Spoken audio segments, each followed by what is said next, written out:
to my channel Geography Videos.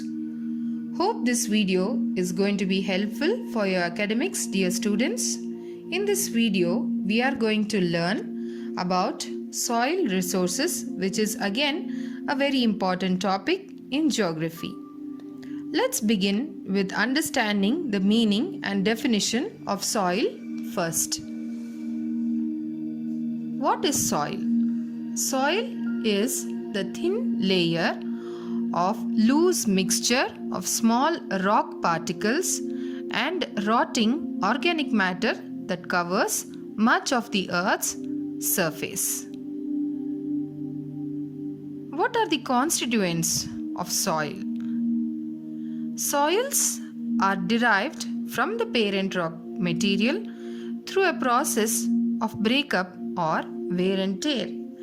Decomposed vegetal and animal remains, which are referred to as humus, are an important constituent of the soil which add to the fertility. Besides humus, silica, clay and sand are also important constituents of the soil. Let's see what is the meaning of soil fertility now. Soil fertility refers to the strength of the soil to support the plant life. Soil fertility can be improved by adding the fertilizers to the soil to make up for the missing nutrients wherever required. So, fertile soil should have the following characteristics. First of all, a fertile soil should contain adequate amount of moisture to supply essential nutrients to the plants. And fertile soil must have sufficient depth to enable the plants to grow their roots as per their requirement. It is rich in nutrients such as nitrogen, phosphorus and potassium, which are necessary for the basic plant nourishment. And fertile soil should contain organic matter that improves the structure of the soil. If any of these are absent, the soil fertility must be improved by adding fertilizers to the soil to make up for the missing nutrients. How can soil be classified? Soil can be classified into two groups according to its location as residual soil or in situ soil, transported soil or ex situ soil. What are residual soils? Almost all soils are formed in situ, that is, they are formed in their original position by the breaking up of parent rocks. They include black soil, red soil, laterite soil, desert soil, etc. Transported soils are nothing but the soils which are transported by various agents of erosion and consist of sediments carried and deposited by the rivers and winds. And since India is a vast region with varied natural environment, we find several physiographic regions and different types of climate. Therefore, the soils in India can be classified on the basis of their origin and formation. So, the soils which are found in India can be mainly classified into four types: alluvial soil, black soil, red soil and laterite soil. Now let us try to understand each soil individually. Let's begin with alluvial soils. Alluvial soils are formed by the sediments brought down by the rivers. They are also rich in chemical ingredients. The rivers deposit very fine particles which are called as alluvium in their plains during the long course of their journey. Alluvial soil is also known as riverine soil because it is mainly found in the river basins. It is a mixture of salt, clay, and silt, which is also called as loam. And on the basis of its age, alluvial soil is classified into two types, the Bangar and Khadar. The Bangar is older alluvium and is found in the upper regions of the rivers. And since it is found in the upper regions of the rivers, it is mostly coarse in nature and contains lime nodules and is not much fertile. Whereas Khadar is newer alluvium and found in the lower regions of the rivers and fine in texture and very fertile and moist.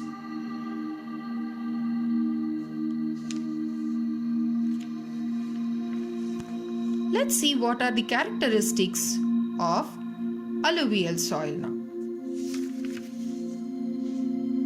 Alluvial soils are usually loamy and coarse and dry in the upper reaches of the river, and as the river flows down, it gets finer and moist.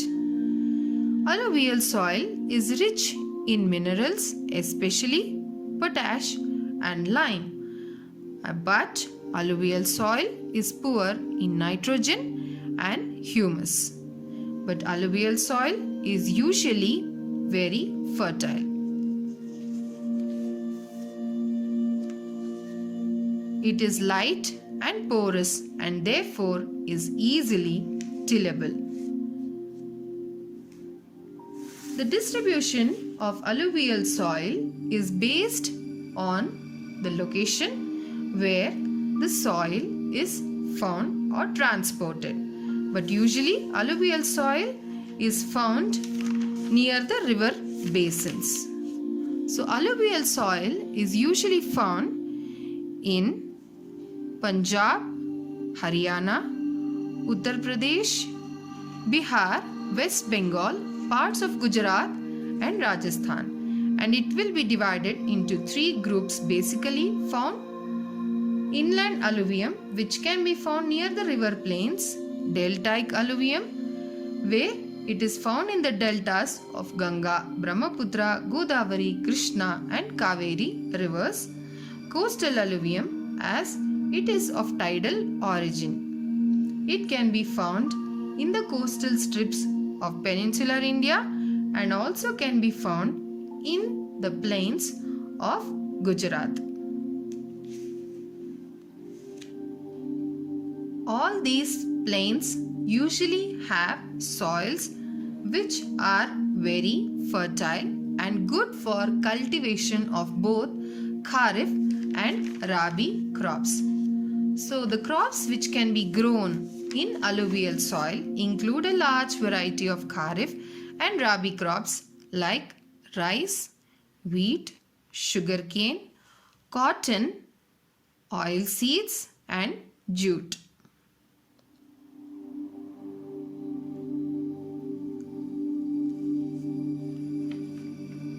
Let's try to understand black soil now. Black soil is black in color and also known as regur soil or black cotton soil.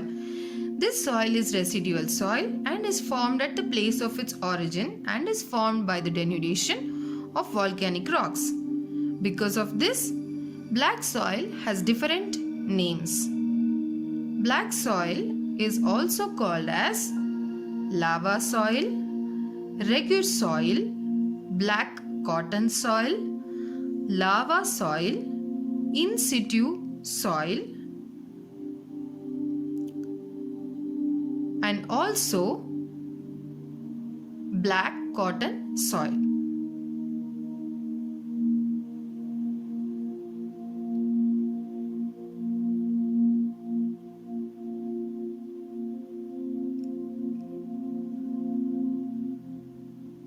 Let us analyze the characteristics of black soil now. Black soils are usually clayey in nature and they are black in color. Black soil is rich in lime and magnesium, but black soil is poor or deficient in phosphorus, nitrogen and organic matter. But black soil is usually very fertile. Because of high clay content, these soils expand when wet and become difficult to flow. During the dry season, the black soils shrink and develop big cracks which help in air circulation. Where can we find black soil? The regular soil or black soils are concentrated over the Deccan lava tract, which include parts of Maharashtra, Madhya Pradesh, Gujarat, Andhra Pradesh, Karnataka, Rajasthan, Uttar Pradesh and some parts of Tamil Nadu. So we can find that most of the Kharif and Rabi crops in these particular states are grown in black soil. So black soil is concentrated mostly in the Deccan lava tract.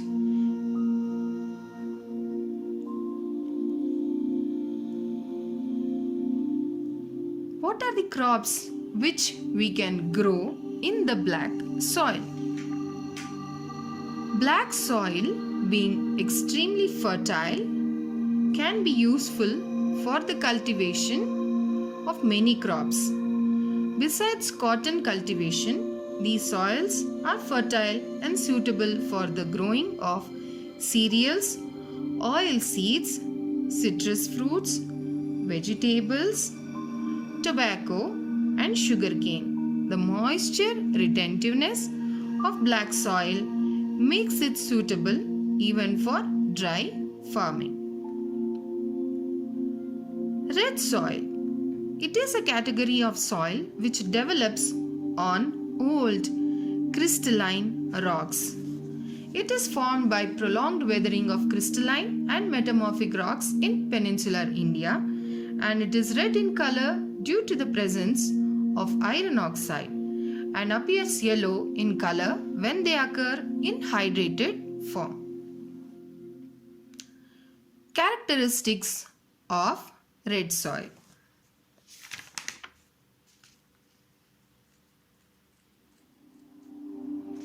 Red soil is usually loamy or sandy, and red soil is red in color due to the presence of iron oxides.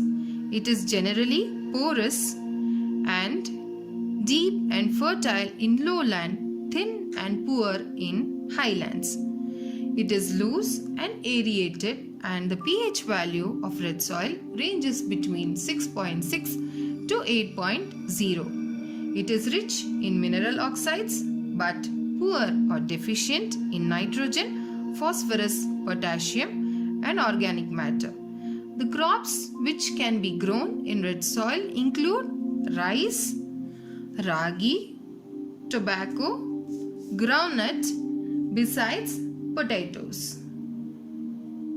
Red soils are suitable for cultivation of all types of crops because they are most suitable for cultivation of both Kharif and Rabi crops. Next category of soil is laterite soil. Laterite soils are formed as a result of atmospheric weathering of rocks under the conditions of heavy rainfall and temperature with alternate wet and dry periods. They are residual soils and formed by the process of leaching. Leaching is nothing but a process in which the nutrients get percolated down below the soil due to the heavy rainfall, leaving the topsoil infertile. We can categorize the laterite soil into two types: upland laterites and lowland laterites.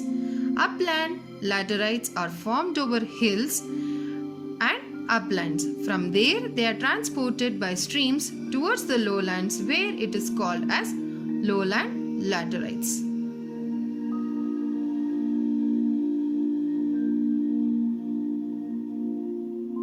Characteristics of laterite soil. Laterite soil is usually coarse in texture, soft and friable. It is also red due to the presence of iron oxide. It has high acidity and low water retention and deficient in lime, magnesium and nitrogen. Distribution of laterite soil include highland areas of peninsular plateau, Madhya Pradesh, Odisha, Maharashtra, West Bengal, Andhra Pradesh, Karnataka, Kerala and Tamil Nadu. These soils mainly occur in the highlands of the peninsular plateau, and the crops which can be grown in laterite soil by adding fertilizers include tapioca, cashew nuts, tea, rubber and coffee.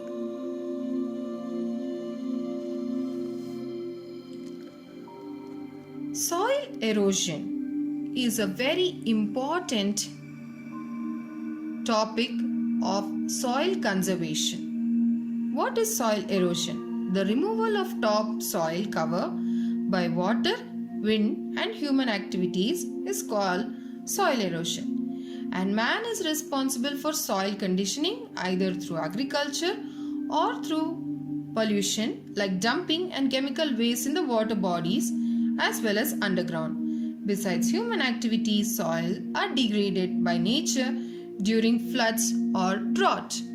Now, soil erosion can take place by three ways: by water, by human activities and by wind. Soil erosion by water can be divided into 6 types. Sheet erosion, which occurs on gentle slopes and is the slow removal of the thin layer of soil when vegetation is destroyed. Rill erosion, when sheet erosion continues for long, the silt-laden runoff forms many finger-shaped rills or grooves over large areas. Gully erosion, during downpour, deep gullies are made on bare soils on account of water runoff.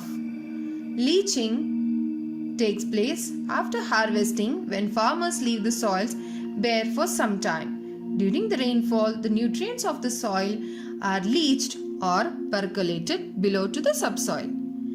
Sea shore erosion. The tidal waters of the sea cause considerable damage to the soil along the coast due to powerful waves that dash against the coast and break hanging cliff rocks. Stream bank erosion usually happens in the streams and rivers when they change the courses.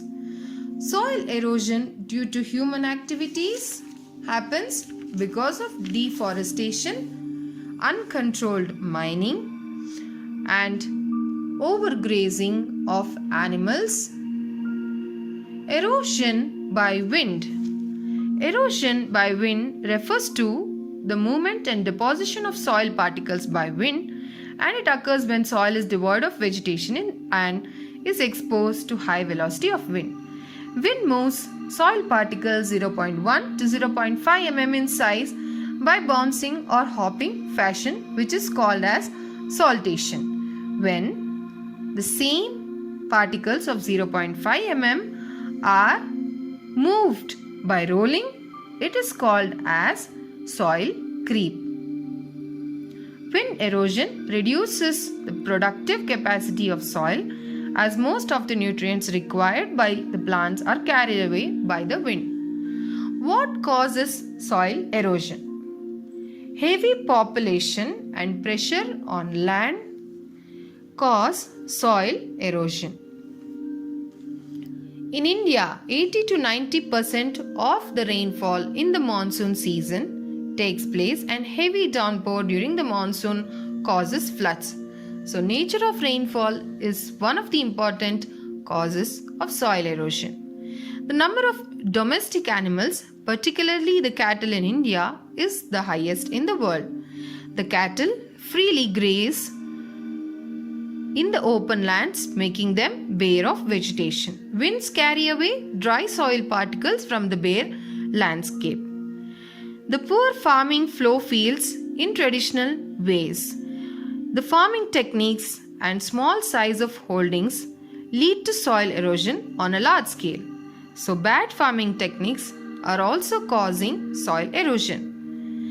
Northeastern parts of India, Shivaliks and hilly regions of South India are affected by soil erosion because of steep slopes and heavy rainfall. So topography is also one of the important factor, and forests being destroyed and deforestation is a very big factor for the causes of soil erosion. In India, the biggest problem, soil erosion, has attained a menacing proportion. In fact, soil erosion is one of the great enemies of Indian agriculture, responsible for low agricultural productivity. So we can classify the areas of soil erosion in India as the regions of soil erosion. Badlands of Chambal and Yamuna rivers, Piedmont areas of Himalayas, the regions of Chota Nagpur Plateau, the Tapi Sabarmati Valley region in Gujarat, the Regur soil area or black soil regions of Maharashtra, the Deccan Trap regions and the dry areas of Rajasthan, Gujarat and Haryana also are the regions of soil erosion in India. It is very important that soil is conserved and soil erosion has to be prevented. There are some methods in which soil can be conserved and soil erosion can be prevented. The different methods or measures which can be taken to prevent soil erosion and to conserve soils are terrace farming. On hilly slopes, terraces act as bunds and prevent the soil from being washed away by running water. Terrace farming is practiced with successful results in many parts of the world. Flowing along contours on a slope prevents soil being washed away by rainwater or by surface runoff. So contour flowing is a very important method of soil conservation. Farmers plant trees in several rows to check wind erosion. They are known as windbreaks. So shelter belts are also method of prevention of soil erosion. Crops are grown in alternate strips of land to check the impact of the winds, and this is known as strip cropping. Rivers cause soil erosion. So dams built in the upper course of rivers to control soil erosion or construction of dams are very important method to conserve the soil. The gullies made in the soil are plugged with deposition of silt during heavy rains, and this is known as plugging of gullies. Trees, like in the case of shelter belts, are planted along the edges of the fields, the wasteland and on steep slopes to prevent soil erosion as well as to enhance the capacity of the soil to retain water. So planting trees is a very important method of soil erosion prevention. Soil conservation is very important as there is acute need to conserve the soil. Adverse effects of soil erosion can lead to loss of fertile topsoil, lowering of underground water table, decreasing soil moisture, drying of vegetation and extension of arid lands, silting of river and canal beds. So, in India, from the very first 5-year plan, soil conservation measures were launched. Few schemes have been introduced like integrated watershed management, reclamation and development of ravine areas, control of shifting cultivation and natural project on use of biofertilizers. And in urban areas, rainwater harvesting is a means of checking soil erosion.